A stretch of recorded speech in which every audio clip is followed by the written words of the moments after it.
Two breaking stories right now at 4. Some gas stations improve while demand surges into the weekend. Where you can fuel up, team coverage from WRAL Sky 5 and on the ground. Hello and thanks for joining us. I'm Gerald Owens. And I'm Lena Tillett. First, huge news. If you're fully vaccinated in North Carolina, you can lose the mask in most cases. We have team coverage on how this will change things at restaurants, gyms, and other businesses. Here are the key things you need to know right now, though. Social distancing and capacity limits are all lifted along with the mask mandate if you're fully vaccinated, and it's effective immediately. Masks will still be required in childcare, public transportation, prisons, and in certain public health care settings. Gyms are among the indoor locations that can now do away with the mask requirement. WRAL's Joe Fisher is live inside O2 Fitness in Raleigh with what these changing rules mean for members and for staff. Joe? Well, Lena, this new order is effective immediately, so we can actually go ahead and remove our mask inside O2 Fitness, which you can see has some people in here, some with masks still on, others without masks. The owner here says that business has been rebounding, but is still down about 40%. And he is hoping that today's change will bring even more people back to the gym. Emily Van Shagen will tell you working out with a mask is no easy task. I feel like with things like biking and running, it's a little bit harder. Which is why the governor's new order comes as welcome news.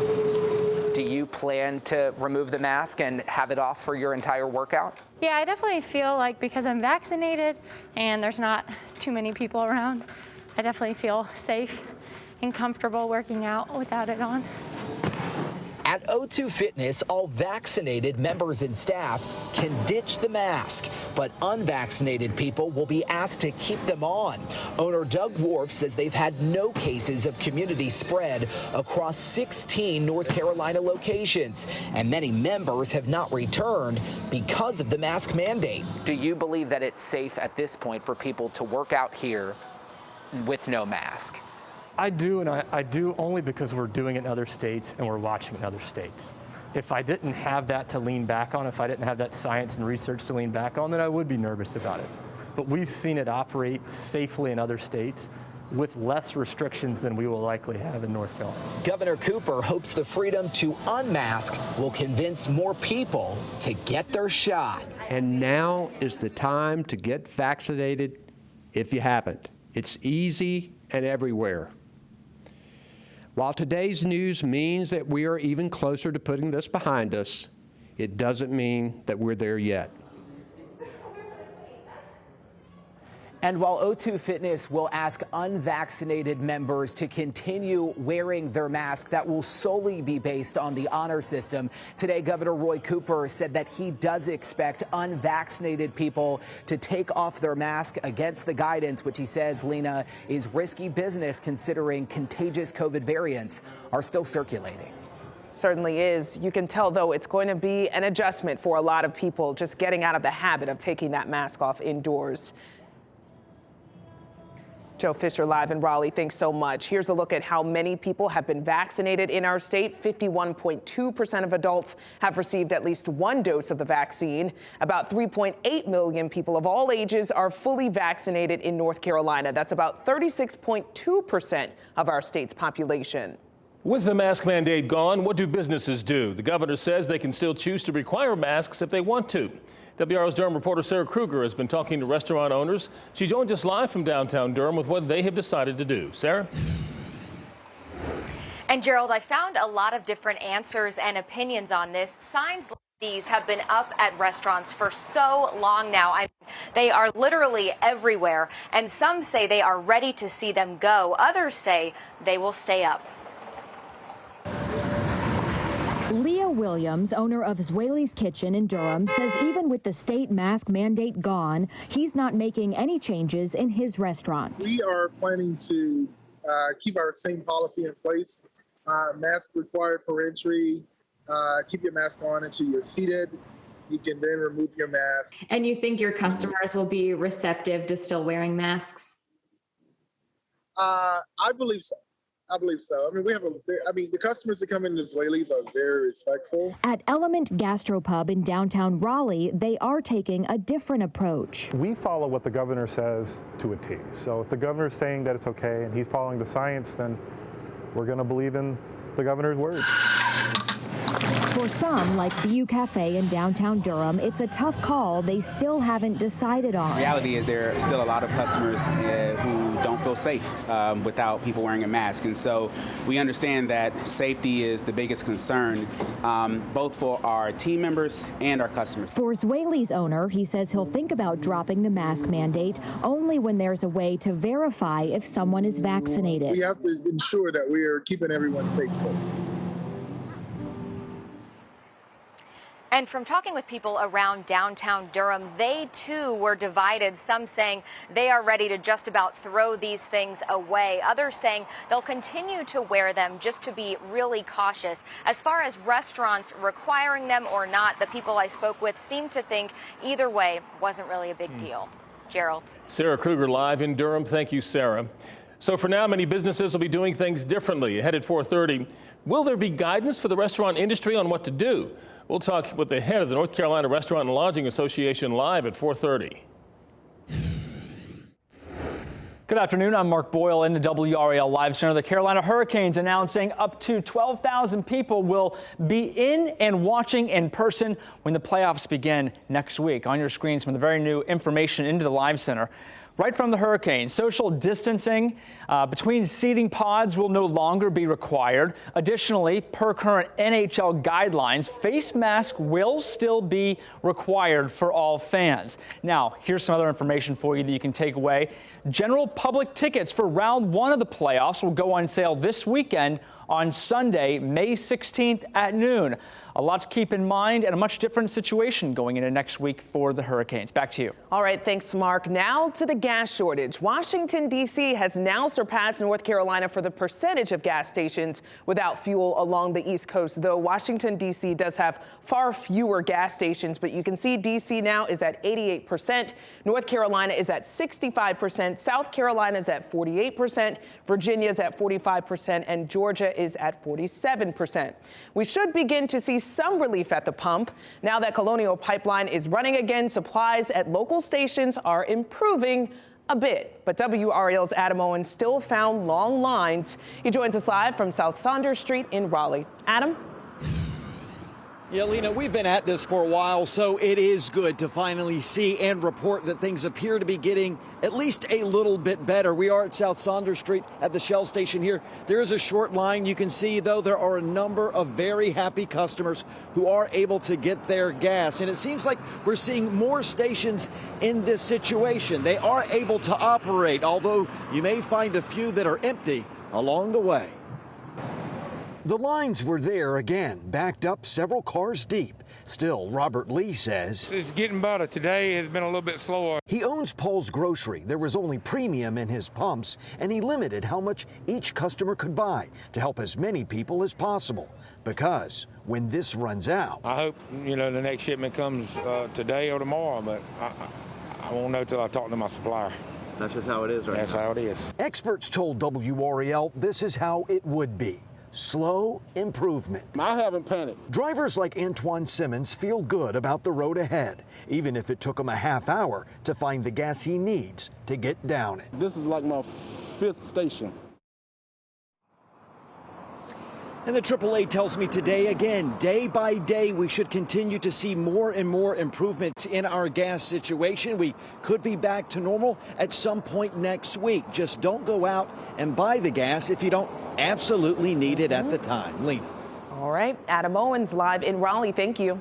WRAL Sky 5 is giving us a view from the air on another day of long gas lines and empty pumps. Brian Schrader joins us now. And Brian, you've been in the air doing this for several days now. Do you notice the situation getting any better?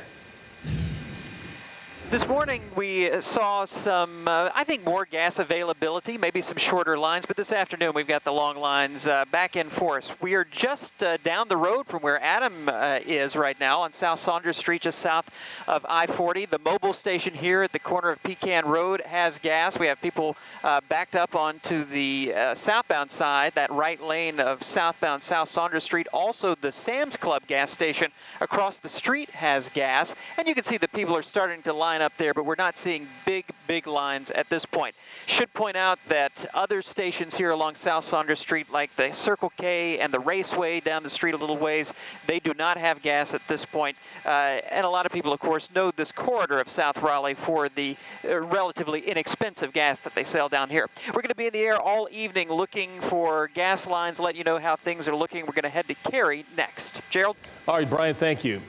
If you're running out of gas and you need to fill up, we've made it easy for you to find some. The WRAL Fuel Tracker now shows you where gas is available in your area.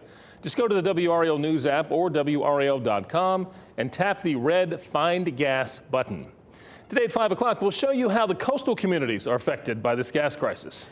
Still ahead, a North Carolina chef and former cooking show contestant continues to see a rebound, what he has planned for a new restaurant in the Triangle, and how he came back after such a difficult year for his business. Kat?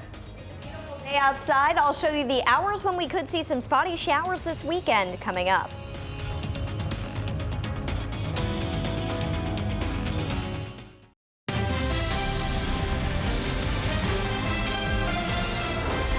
A bipartisan congressional commission will investigate the January 6th attack on the U.S. Capitol building. The commission will be made up of 5 Democrats and 5 Republicans. It'll resemble the 9/11 commission and look at the circumstances of the attack, as well as the factors that may have influenced it. The panel will have subpoena power and will put out a report by the end of the year.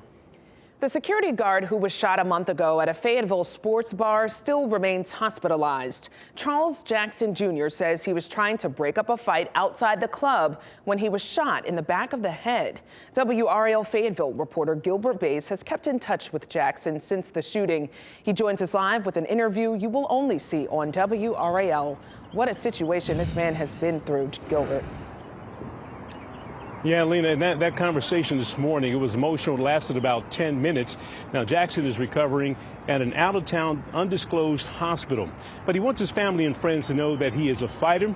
He is going to fight hard and to recover. He's still alive, and he's going to fight to get back with his family and friends. This is a picture of Charles Jackson Jr. before he was shot April 9th outside Fat Daddy Sports Bar and Grill in Fayetteville. I got shot twice, once in the back of the head, and it came out of my left eye, and the second shot went in my back in my left arm. How do you survive something like that? God. This is Jackson now in the hospital fighting to recover. He shared these pictures with me this morning to use in this story. The ex-Marine was a security guard at the sports bar. He confirms a dispute between patrons the night of the shooting over wearing face masks escalated into gunfire. In an exclusive interview, he told me he has undergone multiple surgeries. It looks like I've had a stroke. My right side is completely numb. They had to do surgery on my eye and put weight in my eye so to close. The right side of my face is completely dropped. There's no feeling. I don't know how to walk, which I'm doing okay with that. I still haven't get my balance yet.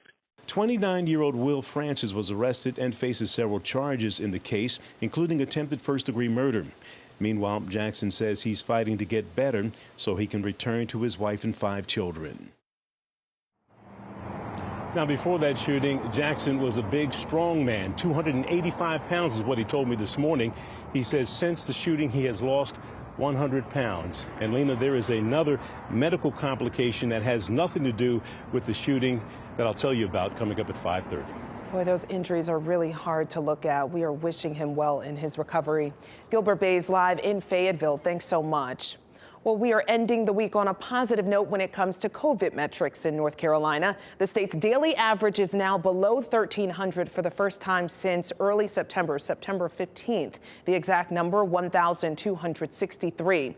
Here's another positive sign. Now, while each death is tragic, the average number of daily new deaths has dropped. It was 16 yesterday. It's now down to 12.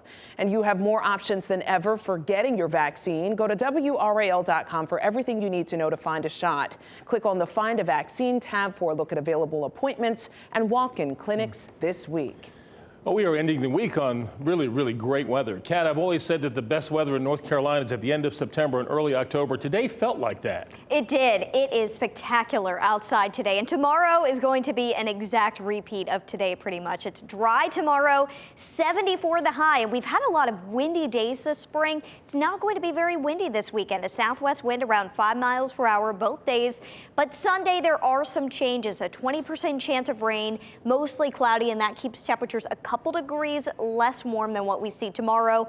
Overall, it's still a nice weekend for outdoor activities. Saturday morning, though, we start out tomorrow morning with temperatures in the 40s, just light wind on Saturday and Sunday, mostly cloudy and a few spotty showers, and that would mainly be in the morning or late in the day. Tomorrow, though, a picture perfect day. A+ forecast. It's not too hot, not too cold, not too humid, and our pollen levels are going to be fairly low tomorrow. 51 tomorrow morning at 8 a.m. By lunchtime, we're back in the mid-60s. High temperatures tomorrow in the low to mid-70s, but we start out with more sunshine and then we cloud up for the second half of the day tomorrow.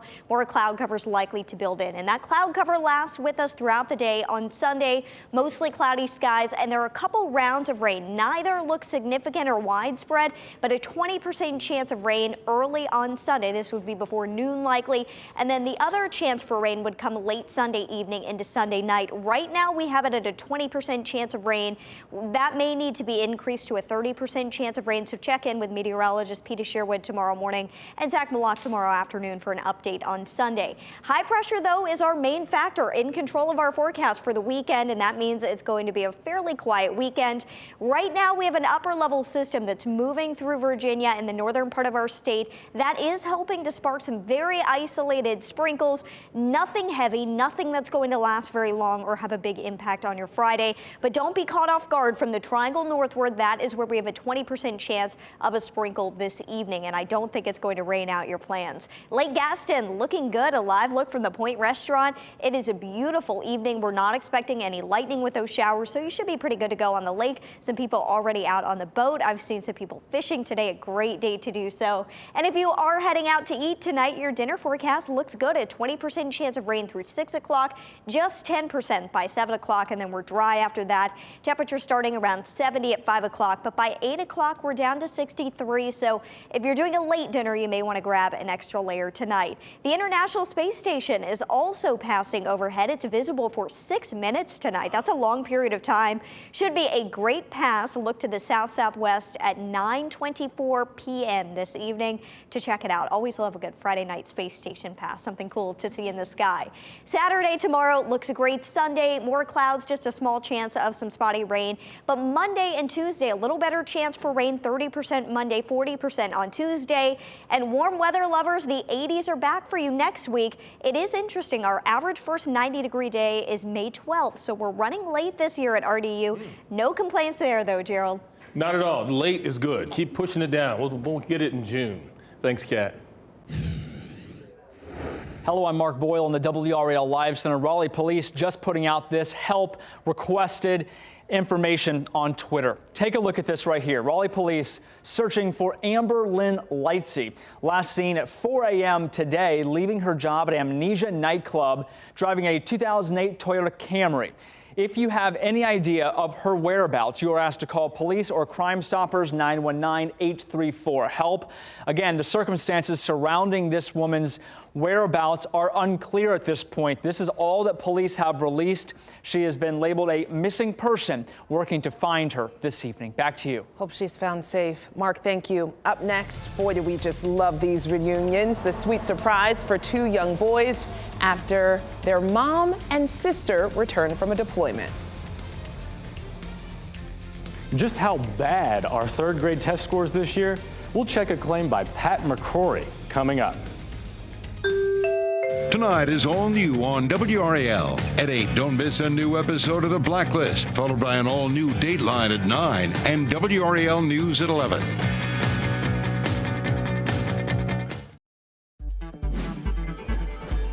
This What's Trending report, sponsored by Rug & Home.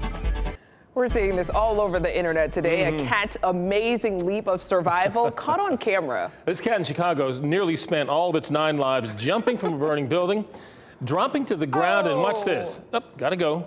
Unbelievable. All this way, seemingly without injury.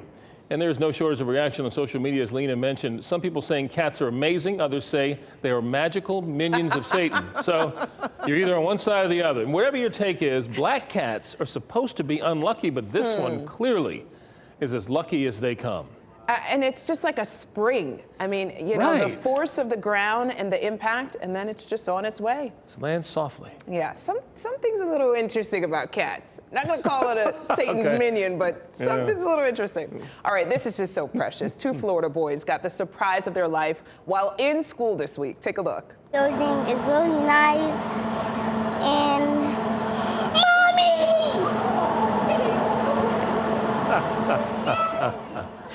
So that's Ebony Bailey and her son Jules. Ebony has been serving overseas for 6 months in the Air Force. They don't want to let her go.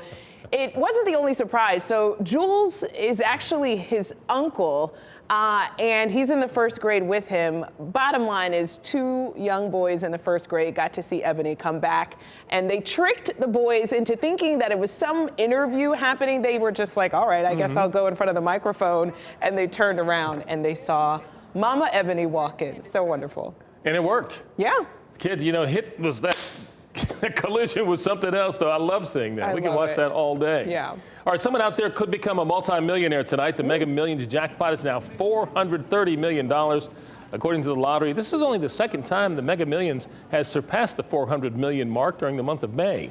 The jackpot has been building since the last winner on February 16th. You can watch the drawing right here on WRAL right before our 11 o'clock news. What's the first thing you would do with that money, Gerald? That's a good question. I don't even know. Probably not believe I don't know. Stuff it in my mattress? I don't know. I'd help people. I really would. Oh, that's nice. I would buy a yacht. Oh, wow. So and then maybe get some people. Yacht. Sail around the country and, you know, right? Enjoy my life. There you go. All right, next at 4:30, Brian Schrader is in WRAL Sky 5 on the hunt for gas. The lines he's seeing from the sky today and an update on how supply compares to previous days. Plus, hear from the president of the Restaurant and Lodging Association about the governor's new mask guidance for North Carolina, how restaurants will adjust, and what you might see the next time you eat out. And a major comeback on Wall Street today as the rally continues after some tough days because of the gas prices, all the indices in the green.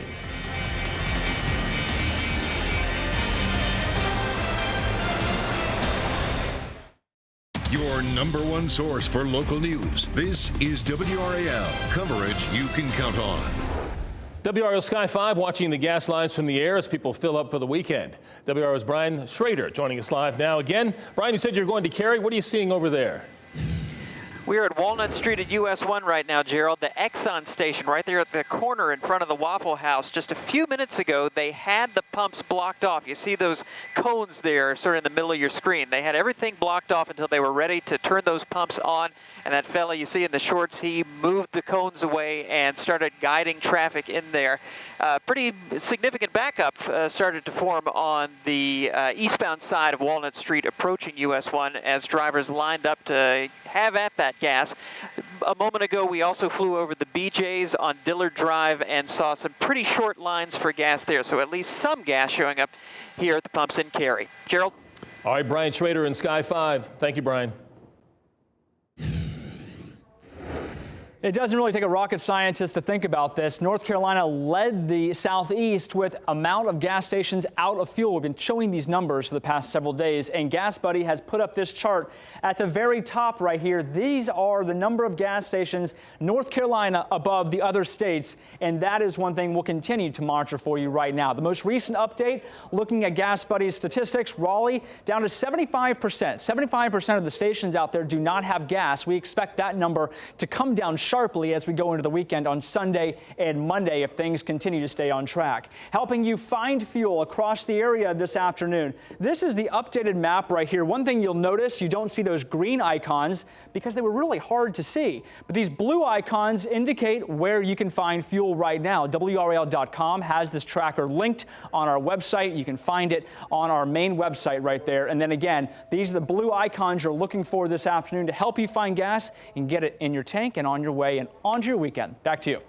Thanks, Mark. Durham County is changing services next week as fuel reserve return to normal. Curbside garbage and recycling pickup could be impacted next week. Customers can track the status of their routes online or in the city's app.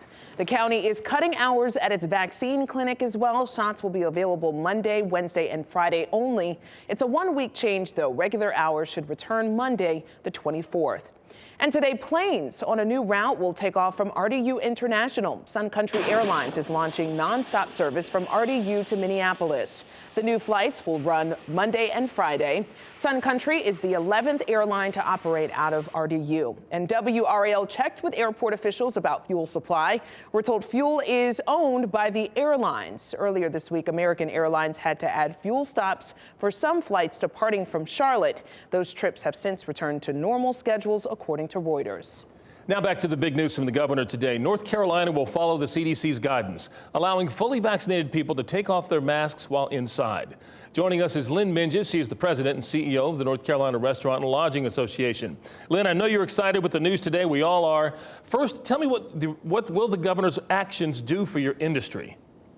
Well, Gerald, today was much welcome news for our industry. It's been a long 14 months. We have struggled through and suffered, but we've stepped up to do what we had to do in the interest of public health and safety. And today's announcement about lifting really all restrictions for our industry is much welcome news. We're looking forward to getting back to normal, as we know normal to be, to greeting visitors back into our establishments and to serving our guests. And it's just really an exciting day for us here in North Carolina. You know, you talk about getting back to normal. It took a while for us to get used to being in a pandemic, and now it'll take a while for us to get used to being back to normal. How comfortable do you think restaurant guests will be knowing that there are workers behind the scenes who may be preparing food without wearing a mask? You think this is going to bother people?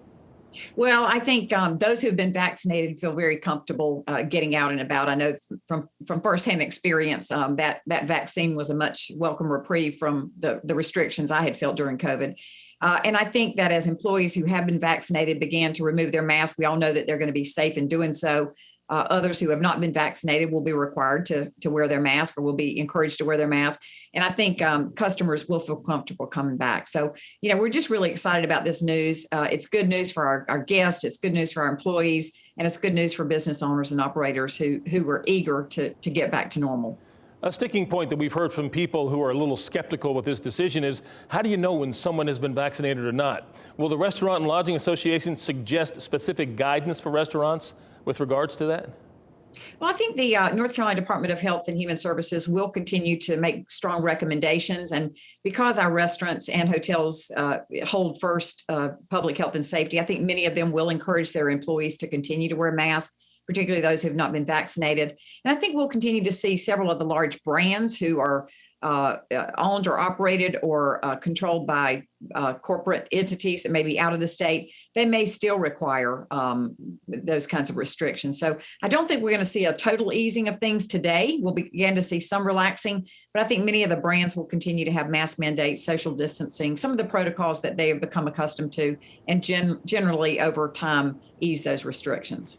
All right, Lynn Minges with the North Carolina Restaurant and Lodging Association. We wish you the best of luck and all of your member institutions and restaurants and businesses. I know it's been a long time coming. We really appreciate you joining us today. Thank you so much, Gerald.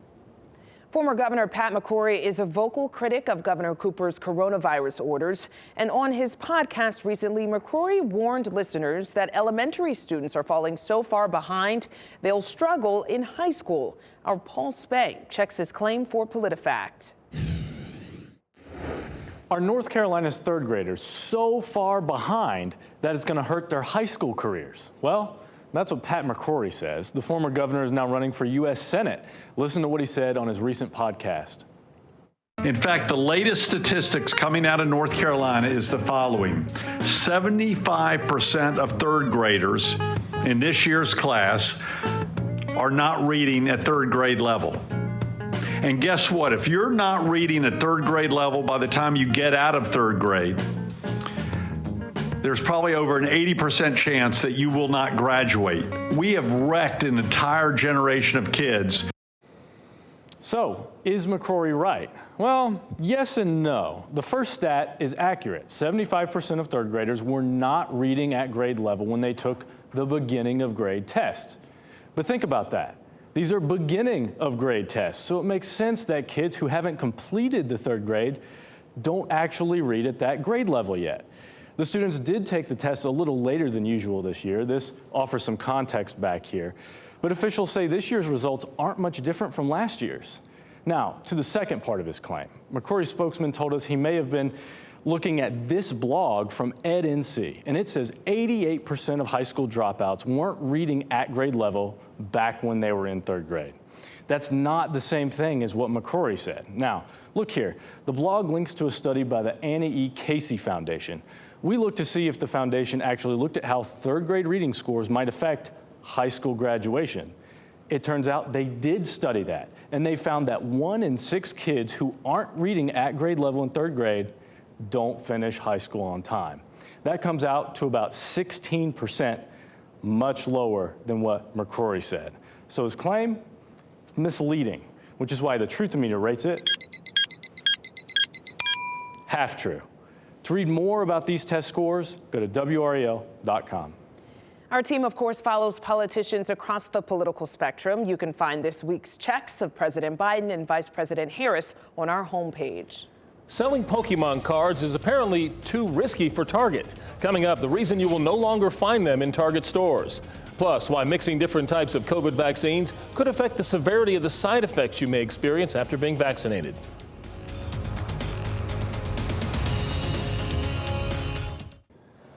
Pikachu has gotten too dangerous for Target to sell. The retailer is temporarily halting sales of all Pokemon cards and sports trading cards in its stores, saying they are in such demand it's too dangerous to sell them. Last week, a Wisconsin Target was locked down after 4 people assaulted a man over sports trading cards. Now, these cards have really skyrocketed in value during the pandemic.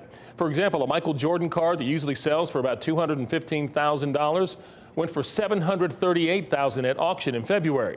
Target will continue selling the cards, but online, Walmart is selling the cards in stores. Do not mix COVID-19 vaccines. That's the message from Moderna and Pfizer, which were first authorized in the U.S. And a recent study suggests the guidance has not changed. UK researchers revealing results of a study that showed getting a second dose of a vaccine type that differed from the first makes it more likely for a person to experience mild to severe side effects. Next at 4:30, a famous chef speaks about having to close his restaurant during the pandemic after only 8 months in business. When I closed my restaurant, High Horse, it was definitely a heartbreaking moment. And you know who was there for me? Alcohol. How he has rebounded with a new partnership and plans to open a new restaurant in the Triangle. Kat? Perfect beach weather today, really perfect weather no matter where you are in North Carolina, but there could be a problem at the coast this weekend. We'll have a closer look at the rip current forecast coming up.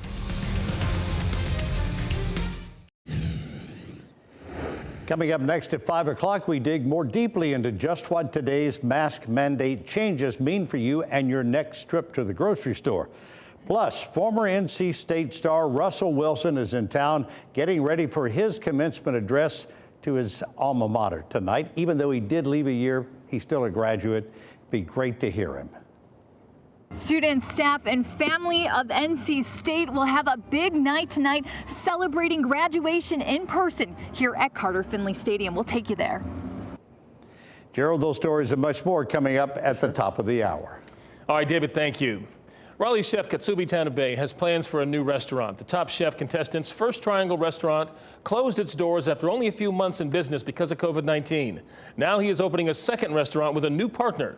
He sat down with our Kathy Hanrahan to talk about what the future holds after a difficult 2020.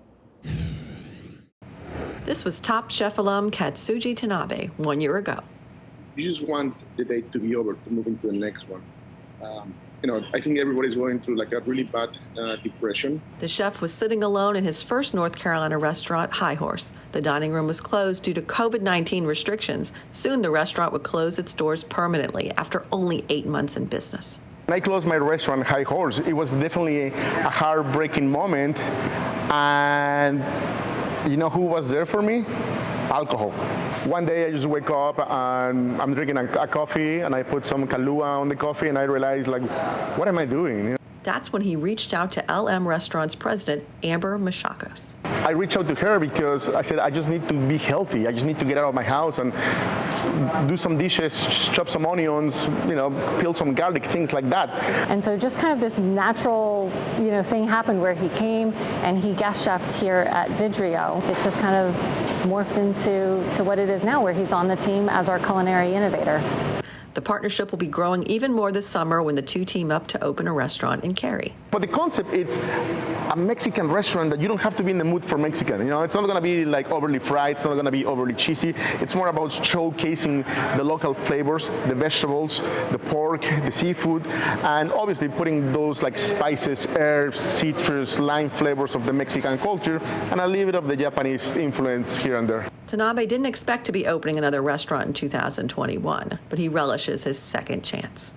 2021, I was like, I'm probably going to end up in rehab or something very, very off the chart. As a chef, you always want to showcase your food. You always want to have a place that you can say, you know what, hey, come and try my food, see what I'm doing. And Amber and LM Restaurants actually gave me the opportunity to do it all over again. Kathy Hanrahan, WRAL News, Raleigh. And get this, Tanabe's famous cornbread and unicorn cakes will be on the menu at the new restaurant. Oh, his food is so good. Kat and I are now super hungry. Well, a heartwarming story now out of Wisconsin. This is so cute. A 5-year-old donated all of her savings to help a police canine unit. Mia Keller went with her mom to buy a raffle ticket at a fundraiser. And when she learned all the tickets were sold out, she decided on the spot to donate all of her savings in the amount of $26. I saved my money to be a police officer and help the police officers. As far as she's concerned, police heroes right up there with Batman and Superman. They're superheroes to her. Oh, I bet she'll be an officer one day. The department thanked her by inviting her to meet the canines during training day. And as you saw there, she got a photo with them as well. Could be a former canine or a future canine officer. What a cute little girl. All right, let's talk about the weather now. What a glorious day here. And Kat, the only other place I'd rather be today, aside from being here with you all, probably the beach. Oh, right here. We could just pull up our beach chairs, sit by the big monitor and pretend that we are there today. Carolina Beach looks beautiful, clear blue skies. We already have some people out at the coast enjoying the weather today. It's a beautiful day there. Also a gorgeous day in Beaufort. Check this out. We have nice weather. The water is just glistening, partly cloudy skies, still lots of sunshine though. And if you're headed to the beach this weekend, spectacular weather in the forecast. High temperatures likely to be in the 70s, but the problem that you're going to run into at the coast this weekend are rip currents are starting to increase again this season. So there is a moderate rip current risk for tomorrow for most of our east-facing beaches, and we are looking at nowhere in the high category just yet, but you'll want to pay close attention to the flags. That being said, I think a lot of people are just going to be hanging out by the beach. Water temperatures at the coast still fairly chilly for our northern beaches, around 60, low 60s for the water temperatures, and our southern beaches mid to upper 60s, the water temperatures right now. And it's a little cool, but that is good news for us. We don't want the water to be too warm as we head into hurricane season, which is just about half a month away. And last year, we were already starting to see some tropical development at this point in time. And for the past several years, we've seen some early systems form. So we're keeping an eye on the Gulf of Mexico right now. If you look at the Caribbean, the Gulf of Mexico, water temperatures, sea surface temperatures are already in the 80s, and this could be a problem. We're already starting to see a hint of something tropical on the American model. The good news is that the European model is not showing this at this point, and it does not have ensemble support from the European model. But if we look at this is for the end of next week, not this Friday, but next Friday, we start to see a closed low potentially developing in the Gulf of Mexico, the Eastern Gulf, and we're going to be tracking this very closely next week. The American model does have something developing in the Gulf by next weekend. So we'll keep an eye on it. We're keeping a very close eye on the tropics as we head throughout the second half of the month, but hoping everything stays away from us here in North Carolina. Outside today, it is beautiful in Durham, 73. There is a Bulls game tonight and tomorrow night and Sunday night. All 3 nights looking like great weather, 73 degrees. So if you need something to do this weekend, head to a Bulls game. Great weather for the games. 73 in Raleigh, a live look from the City of Raleigh Museum at the state capitol. It's a beautiful evening, not too hot, not too humid, not too chilly. Fayetteville, 72 degrees right now at Segra Stadium. A 20% chance of rain through about 6 o'clock tonight. That would mainly be in our northern counties. Temperatures are going to fall into the lower 60s by 8 o'clock. So if you'll be out and about late tonight, you may want to grab just a light jacket or a light sweater. 74 is our high tomorrow, 72 on Sunday. It's a little cooler Sunday because mostly cloudy skies develop. A 20% chance of rain on Sunday, 30% Monday, 40% Tuesday. That's our best shot of rain, and temperatures soar back into the 80s for the second half of next week. Gerald. It'll be an absolutely glorious night to watch a baseball game out there in Durham, Kat. Thanks. A former journalist is raising awareness after a scary symptom she experienced at a very young age. So I reached over to wake up my husband, and when I did, no words would come out. What doctors discovered what was happening to her. Up next. Americans are on the move. The TSA screened the highest number of people yesterday since the start of the pandemic. More than 1.7 million people were screened at airport security checkpoints around the country. The federal mask mandate for traveling remains in place until September 13th. May is American Stroke Month, and the American Stroke and Heart Associations are trying to raise awareness for the signs and symptoms, especially for women. Alana Kien reports. Crystal Howard, a former TV reporter turned Frisco newspaper publisher, always had a long to-do list. But I never quite put myself at the top of that to-do list and my own health. In 2018, the mom of 2 started having bad headaches, but chalked it up to migraines she always had for years. But then one night I woke up in the middle of the night and it was exceptionally painful, to the point that I thought I might throw up. And so I reached over to wake up my husband. And when I did, no words would come out. After a trip to the ER, she was sent home with medicine so she could sleep off those headaches. But the following week, it got so bad she could barely speak at work. Another trip to the hospital finally revealed she was having multiple strokes. One of her arteries was coming apart and blocking blood flow to her brain. This was shocking news to a 34-year-old. At the time, I had no history, so I didn't prioritize that. But had I had a primary care physician, I probably would have sought him out, and maybe he would have been more attuned to the fact that something more was going on here. Dr. Claudia Perez of Texas Health Fort Worth says strokes can strike at any age. High blood pressure is the leading cause, and that's more common in women due to pregnancy, menopause, and birth control pills. So about 50% of women have high blood pressure, and when we look at studies, about 75% of those with high blood pressure don't have their high blood pressure well controlled. The FAST method can help you see the warning signs of stroke: face drooping, arm weakness, speech slurring. The T stands for precious time to call 911, even if the symptoms disappear.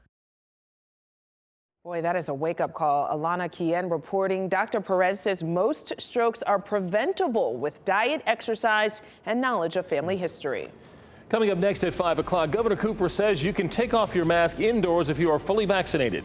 We're live with how your trip to the grocery store could be different and whether certain stores will still require a mask. Mark?